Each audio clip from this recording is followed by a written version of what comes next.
ke konten materinya. Kan ini terasa ya Bapak Ibu, terutama berkaitan dengan studi Islam, mata sejarah, mata peradaban. Sebagai guru profesional harus menguasai materinya. Yang ketiga PTK. Jadi Bapak Ibu harus bisa PTK. Nah, karena waktunya singkat, pertanyaannya aja kayak kuis ini. Jadi siapa yang siap menjawab boleh langsung klik, itu ada tanda tangan ya, ada tanda tangan, raise hand namanya, itu diklik boleh, atau langsung buka mic langsung Pak saya siap gitu ya. Nah pertanyaan pertama ini tentang teori pembelajaran yang disebut dengan TIPEC. TIPEC itu TPACK. Silakan Bu Mutia. Diberikan penjelasan apa itu. Assalamualaikum warahmatullahi wabarakatuh. Waalaikumsalam warahmatullahi wabarakatuh. Terima kasih Bapak atas waktunya. Sebenarnya ini terlalu kecepatan Pak. Saya belum tahu nih fokusnya di pertanyaan TIPEC ini, tapi karena saya sudah tidak sengaja menekan raise hand, jadi saya hanya cuma ingin menjelaskan tentang pengertian TIPEC Pak. TIPEC itu adalah teknologi, pedagogi, content knowledge, yang mana ini adalah yang harus dikuasai oleh seorang guru. Di mana diulangi Bu Mutia, singkatannya apa TIPEC tadi? Technological, pedagogical, content knowledge. TIPEC, technological, pedagogical, content knowledge Pak. Teknologi itu. Ya. Sudah Pak. Jadi ya masih silakan. Bisa jawab jangan khawatir ya. Pak Muhammad Syafi silakan. Ya Pak, terima kasih Pak. Mungkin kalau teori-teori belajar itu ada seperti teori behavioristik, kemudian ada teori kognitif, kemudian ada humanistik, kemudian ada teori konstruktivistik ya. Mungkin seperti kalau teori behavioristik itu cenderung kepada mengubah tingkah laku peserta didik ya. Misalnya jika siswa belum merespon, maka tingkah laku siswa tersebut dikatakan belum belajar. Jadi itu behavioristik. Kemudian ada teori kognitivisme, itu yang menekankan perubahan pada persepsi atau pemahamannya. Itu model belajar kognitif. Jadi tingkah laku seseorang itu ditentukan oleh persepsi serta pemahamannya tentang situasi yang berhubungan dengan tujuan belajarnya. Kemudian teori humanistik itu ya sederhananya dipahami teori belajar memanusiakan manusia, ya maksudnya menghargai segala yang ada pada manusia.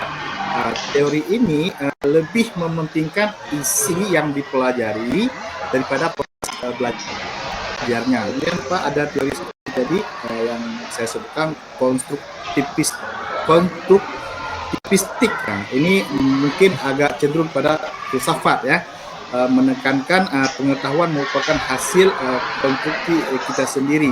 Jadi teori ini itu tidak dapat ditransfer guru ke murid. Isi materi pelajaran ditentukan oleh murid sendiri dari mereka sendiri. Begitu yang saya pahami Pak. Mohon ditambah kawan-kawan. Baik, silakan dilanjutkan yang belum. Ada Pak Muhammad, ada Pak Zainuddin, siapa dulu nih? Angkat tangan silakan. Pak Zainur. Siap Bapak. semangat. Sama seperti melanjutkan seperti yang disampaikan Pak Hadafi, yang saya ketahui hanya ada 4 teori walaupun banyak. Yang pertama teori behavioristik, yaitu proses belajar terjadinya apabila tingkah laku siswa itu Jadi titik poinnya ada di tingkah laku siswa, perubahan tingkah laku dalam teori behavioristik. Yang kedua itu teori kognitivisme. Dalam teori kognitivisme ini lebih mementingkan proses belajarnya, Pak, ketimbang hasilnya. Jadi anak itu bisa dikatakan belajar tidak ditentukan oleh hasilnya, tapi melalui proses pembelajarannya. Kalau teori humanistik sama tadi lebih dikenal dengan masakan manusia, Pak, itu biasanya dia lebih dititik beratkan dari pengalaman hidupnya siswa. Proses belajarnya itu diambil dari pengalaman hidupnya siswa untuk menjadikan landasan materi. Contoh seperti kurban, anak sudah pernah melihat tentang kejadian kurban, tapi hanya melalui pengalamannya saja. Nanti materi penguatannya ketika di kelas. Yang terakhir, teori konstruktivistik ini biasanya menekankan pengetahuan merupakan hasil konstruksi kita sendiri, Pak. Baik, luar biasa, sudah bisa memberikan respon semuanya. Tinggal Pak Muhammad, monggo Pak Muhammad. Halo, mana Pak Muhammad? Apakah ada masalah dengan linknya?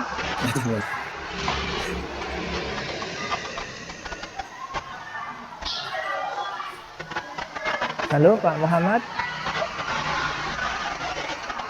Enggak apa-apa, kalaupun bermasalah enggak apa-apa, nanti bisa diselesaikan secara adat ya. Yang penting sudah masuk tadi. Nah, kalau sulit biasanya menggunakan HP ya, boleh.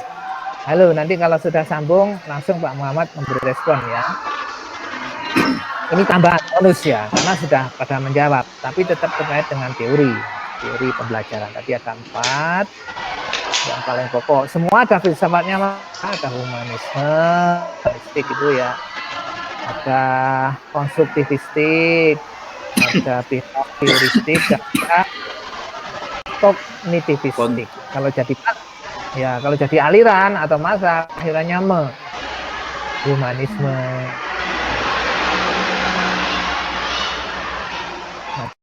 Di teori ya, statik tadi ya. Nah, pertanyaan saya begini, setelah tahu itu apa itu behavioristik, apa itu konstruktivistik, pertanyaan saya begini, anggaplah ini behavioristik ya. Berarti tugas guru apa kalau pembelajaran itu dianggap sebagai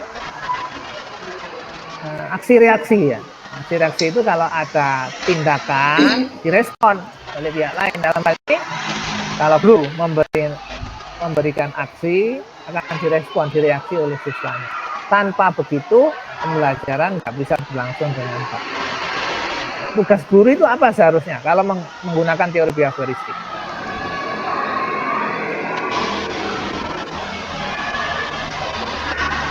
Di kelas itu apa tugasnya guru?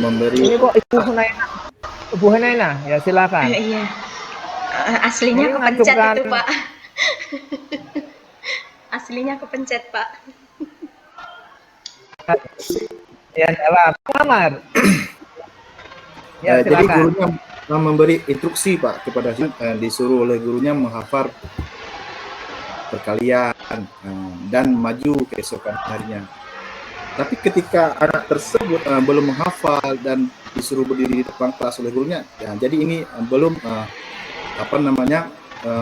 menurut teori belajar behavioristik ini belum terjadi, belum ada responnya Pak. Gitu. Jadi guru lebih memberi bukan ceramah saja tapi instruksional, perintah kepada peserta didik. Itu, Pak. Bu Mutia, ya terima kasih Pak Hadafi, bagus. Bu Mutia, silahkan. Dalam pembelajaran behavioristik itu pembelajaran hanya berpusat pada guru, Pak. Semua pembelajaran itu berpusat pada guru, jadi siswa itu kurang terlibat, kurang aktif, hanya menunggu stimulus-stimulus atau informasi-informasi ilmu pengetahuan yang hanya diberikan oleh guru. Jadi di sini kekurangan dari teori ini, siswa tidak aktif dalam proses pembelajaran itu sendiri. Seperti seperti itu, Pak. Iya, terima kasih Pak Zainul ini sudah angkat tangan. Silakan Pak Zainul. Singkat, tepat. Jadi tugas guru itu memberitahu hasil belajarnya siswa, lalu mengoreksi apabila ada kesalahannya, lalu memberikan motivasi, Pak, dalam teori behavioristik. Itu aja, Pak. Baik. Terima kasih Ibu Hunaina. Iya, mungkin lebih tindakan lebih ke tindakan nyata, Bapak. Misalnya seperti contoh, kalau waktunya sholat berjamaah, ya guru harus memberikan contoh dengan berangkat ke musola atau ke masjid madrasah untuk melaksanakan sholat berjamaah, atau di dalam lingkup sekolah itu kan memang tidak diperkenankan untuk merokok. Ya guru harusnya jangan merokok di lingkungan sekolah agar tidak dilihat muridnya, kemudian ditiru, seperti itu. Langsung tindakan nyata saja, Bapak. Baik, terima kasih. Karena ini waktunya singkat ya, tinggal 19 menit ya. Baik, ini kita ambil pelajaran ya. Jadi kalau teori pembelajaran itu kan nggak ada yang jelek, nggak ada yang bagus, dalam pengertian nggak ada yang salah semua atau benar semua. Masing-masing punya kelebihan dan kekurangan. Bu Mutia ya. Yang lain bisa nulis surat Al-Fatihah. Bu Mutia ini dari mana, Bu? Aceh, Pak. Dari Aceh. Dinasnya juga di Aceh ya? Iya, Pak. Berarti enak ya, nggak kemana-mana ya? Alhamdulillah, Pak. Alhamdulillah. Ya, teman-temannya jauh-jauh, Bu Mutia deket ini. Alhamdulillah ini. Baik, Bu Mutia. Dibuka surat Al-Baqarah yang pertama, Bu. Dibaca, nggih. Baca ya, Pak. Oke, sabun? Enggak. Iya, Pak. Bismillah. A'udzu billahi minasyaitonir rajim. Bismillahirrahmanirrahim.